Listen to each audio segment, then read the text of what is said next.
Halo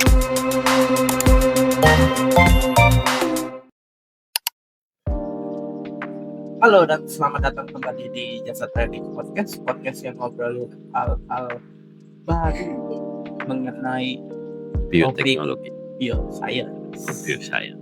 Terobosan terkini di bidang bioscience. Sama saya Punta dan Saya Miftah. Kembali lagi. Oke.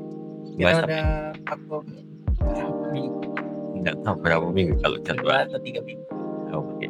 karena nggak punya stok Eh, wacana. Tapi cukup banyak yang cukup bagus ya artikel-artikel belakangan ini. Cukup menarik. Cukup breakthrough lah, sesuatu hal baru, bukan yang bekas. Kita langsung saja. Asalnya Ini hal yang baru tapi udah lama sekali. jadi baru apa? Barangnya lama tapi risetnya baru. Karena Apa ini itu adalah Rubisco. Enzim paling melimpah di muka bumi. Enzim paling awal mungkin ya. Iya, aja boleh.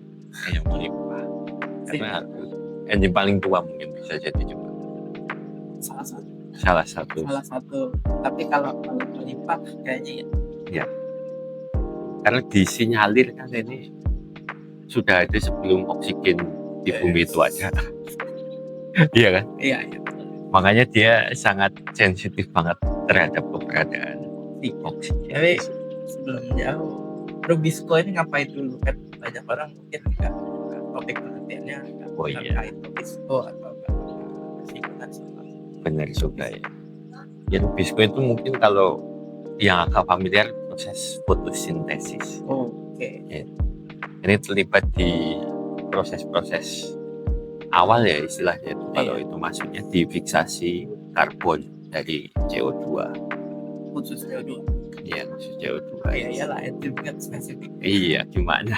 Tapi ini ya mungkin karena dia salah satu enzim paling tua juga di muka bumi ini, efisiensinya itu kan rendah.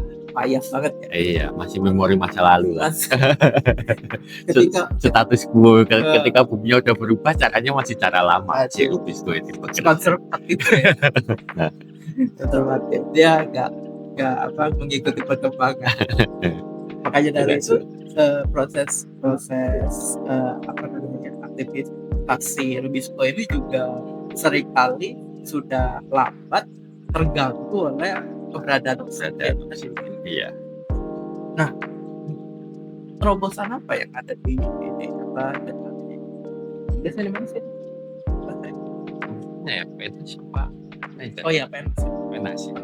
Ya, penas. Yang 2025. Iya, barusan aja, belum lama. Terobosannya sih cukup menarik sih, karena bukan meningkatkan aktivitas Rubisco kalian sih, tapi membuat kesalahan itu jangan terjadi. Iya. Memperkecil kesalahan. Ininya. Ya, lebih ke apa? Lebih ke tahan terhadap oksigen lah gampangannya. Iya kan?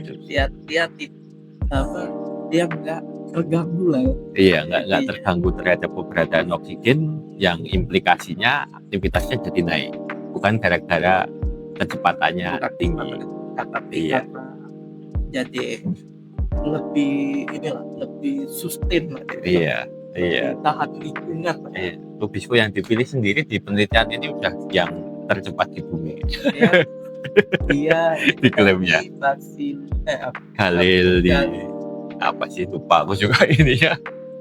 Galeria. Apa Gallionellaceae. Bakteri. Yes. Yang mana ini dia juga hidupnya di anaerob. Ya, anaerob full kan? Iya. Jadi ya sesuai dengan lingkungan ya. Jadi Rubisco-nya kencang jadi di situ. Nah, cara yang dipakai oleh peneliti ini kan dia gunain in vivo. Ya, in vivo. Cara jahat ini sebenarnya. ya. Kenapa jarang mutasi jalan. mutasi jarang? Soalnya ya itu caranya kalau misalkan kan mutasi siklus kan ya itu. Iya, mutasi siklus ini nanti Dan random mutasinya itu yaitu itu secara random mutasi yang mana kalau misalkan Rubisco itu gagal, misalkan itu dia mati. Rubisco-nya gagal melewati ambang oksigen gitu, Iya. bakterinya mati, Iya. jadi beracun si Rubisco-nya itu. Ini harusnya ada ethical clearance si bagi Iya, si potensinya Asia Tenggara. iya udah dimutasi kalau gagal mati ya, bypass. Tapi ya itu cukup menarik sih, karena kalau kita bisa membuat ini dia tahan terhadap adanya inhibisi dari oksigen, banyak loh implikasinya. Wah, banyak banget. Terutama untuk yang sekarang lah yang paling ini industri Ya itu maksudnya kalau udah applicable gitu juga dari sisi pangan gitu yang sangat banyak. Lalu efisiensi fotosintesis iya, karena kan fotosintesis sejauh ini kan salah satu proses yang paling nggak efisien. Iya, yang paling nggak efisien tapi kita butuh. Karena baru ada. Iya, baru ada, itu nggak ada alternatif. Ya itu kalau fotosintesis lebih efisien lagi kan bisa berkali-kali lipat, bro. Menjawab ini masalah ketahanan pangan. Iya. Banyak ketahanan pangan global yang baru aja ini kan ditolak oleh ini AS sama Israel. Kalau ketahanan pangan itu nggak termasuk hak asasi manusia. Iya. Sulit. Itu produktivitas meningkat, pangan murah. Kalau ke arah situ, cuma mungkin masih agak panjang. Ya, ini juga preliminary tapi cukup breakthrough, karena sebenarnya ini Rubisco itu juga panjang banget itu karena lama banget. Iya. Ya, dari semenjak ditemukannya Rubisco, diidentifikasi sampai sekarang masih terus digali, karena yaitu kalau misalkan bisa memodifikasi itu mengefisienkan Rubisco itu potensinya sangat besar sekali implikasi. Ya, implikasinya satunya itu baru untuk ketahanan pangan ya. Iya. Belum lagi kalau produksi senyawa-senyawa organisme yang fotosintetik. Iya. Apalagi kayak senyawa-senyawa obat. Iya, betul. Ya, itu kan implikasinya banyak karena yaitu source energi kan karbon. Source energi karbon, jadi nggak butuh energi tambahan. Iya. Jadi konversi energinya nggak begitu efisien, masih jalan-jalan aja kalau misalkan melimpah ya sumber energinya di situ. Tapi kalau kayak gitu nanti masuknya GMO lagi guys. Sudah pasti sih kalau itu. Tapi pada akhirnya mau GMO enggak, pada akhirnya karena kebutuhan kayaknya. Iya. Mau nggak sih. Regulasinya yang mengikuti sih. Sekarang masalah ketahanan pangan itu bukan ya remeh-temeh lah ya. Iya.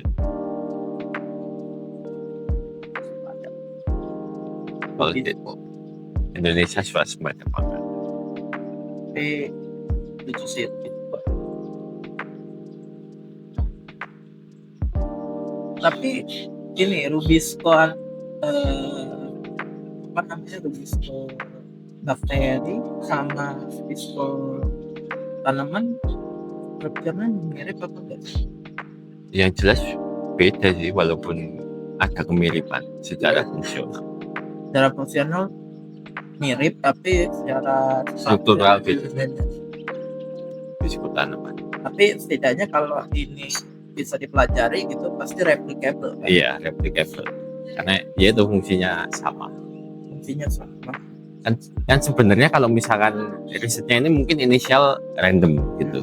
Cuma kalau udah pinpoint bagian yang termutasi di situ, kita bisa kembangkan jauh lebih presisi lagi kan ke depannya di situ. Jadi kayak apa namanya, kayak kita udah tahu mekanisme kenapa bagaimana si Rubisco ini bisa tahan Iya. terhadap si inhibisi oksigen tadi kan. Mm-mm. Terus bisa direplikasi di Rubisco tanaman. Iya. Terus tanamannya terus dari C3 jadi C4 gitu. Iya. C4 Garuda. C4 Garuda. Cuma secara metode ini juga cukup menarik sih. Maksudnya selain Rubisco yang bisa diaplikasikan kemana-mana, metodenya juga bisa diaplikasikan ke mana-mana. Ya, karena kan enggak yang terganggu terhadap inhibisi kayak oksigen itu nggak cuma Rubisco. Iya. Kayak metanogenesis gitu, enzim metanogenesis. Iya, betul, metanogenesis sama juga misalkan degradasi rekalsitran senyawa benzen gitu kan.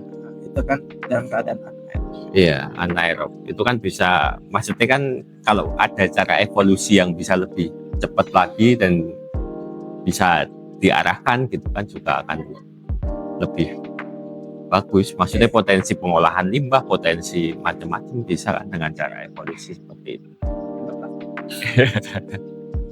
Ya sih sebelumnya biasanya cuma evolusinya dipaparkan sama senyawa. Iya. Iya. Kalau ini kan random mutasi. Secara alami terseleksi lebih cepat gitu kan sebenarnya ini. Si mikroorganismenya. Ini kan juga ya ini harus terkontrol karena mutasinya kan beragam. Iya, betul. Jadi untuk lepas ke lingkungannya perlu dikontrol. Iya. Itu. Ya maksudnya cara-cara seperti ini juga mungkin zaman dulu sangat susah dilakukan kan, ini pakai plasmid dan juga bakterial artificial kromosom kan. Iya. Biar mutasinya itu nggak kemana-mana di bakteria itu sendiri. Jadi cuma spesifik di bakteria itu nggak bisa kemana-mana di itu doang karena dia dipilih juga Pak. Iya. Itu sih cukup menarik. Kalau misalkan ada riset ke situ biayanya mahal ya jelas.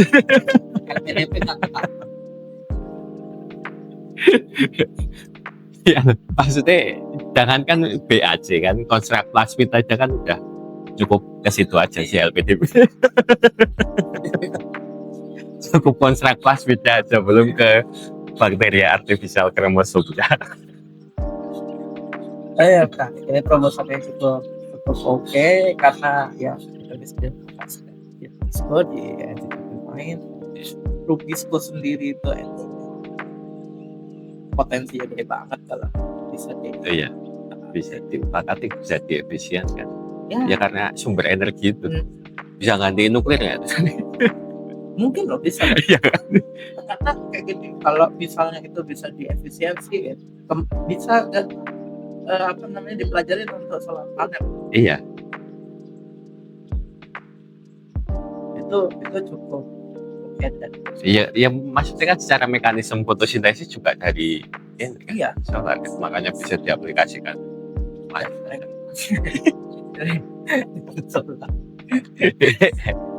Dari matahari. Ya itu sih. Apalagi kan banyak baru ini kan, apalagi yang terraform itu kan pada oksigen dari karbon dioksida, tapi kan masih pakai kimiawi kan, dan itu butuh energi yang sangat besar gitu. Ini kan kita punya source yang melimpah banget gitu kayak matahari. Generate energinya. Ya, sangat menarik. Dan ini mungkin kalau mau berdiskusi silakan menjadi komentar. Sampai podcast. Saya Miftah. Bye bye.